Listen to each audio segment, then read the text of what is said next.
Hi உறவுகளே, இந்த video என்னென்னு உங்கள் எல்லாருக்குமே தெரியும். இதை ஏலியன் தான் சொல்லுவீங்க, எல்லோரும் அப்படி தான் சொல்லுவாங்க. ஜஸ்ட்டு இது ஒரு இதுதான், நிறைய வீடியோஸில் பார்ப்போம், ஃபோட்டோஸில் அதை வச்சு ஒரு ரெஃபரன்ஸாக பண்ணது தான். எப்படி இருக்குன்னு சொல்லுங்கள். கண்டிப்பாக நல்லா தான் இருக்கும். ஏன்னா எனக்கு ரொம்ப பிடிச்சிருந்துச்சு இது பண்ணும்போது. ஃபுல்லாக பென்சில் ஸ்கெட்சு தான் இது. அதிகமாக இந்த 10 ரூபா பென்சில் ஸ்கெட்ச் இருக்குல்ல, அப்போது இருந்தது 10 ரூபாயில் டவுன்ஸு. அது எப்போவே வாங்கி வச்சோம், ஒரு 2 இயர்ஸ்க்கு முன்னாடி. அந்த பென்சிலில் பண்ணுறது தான். கார்னர் மட்டும் டார்க் பண்ணிவிட்டு அப்படியே ஷேட் பண்ணிவிட்டு அப்படியே வந்துருச்சு பாருங்கள். நல்லா தான் இருக்குது, எனக்கு ரொம்ப பிடிச்சிருக்கு. உங்களுக்கு எப்படி இருக்குன்னு கண்டிப்பாக சொல்லுங்கள். இப்போ இருக்கிற அந்த மனிதர்கள் கூடலாம் வாழறதுக்கு இந்த மாதிரி ஏலியன்ஸ் கூட வாழ்ந்துட்டு போயிடலாம் போல். அதுங்களாவது உண்மையாக இருக்கும்.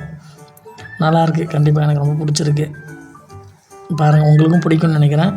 கண்டிப்பாக பிடிச்சிருந்தா உங்கள் ஃப்ரெண்ட்ஸுங்களுக்கும் அனுப்பிவிடுங்க இந்த ஏலியனை.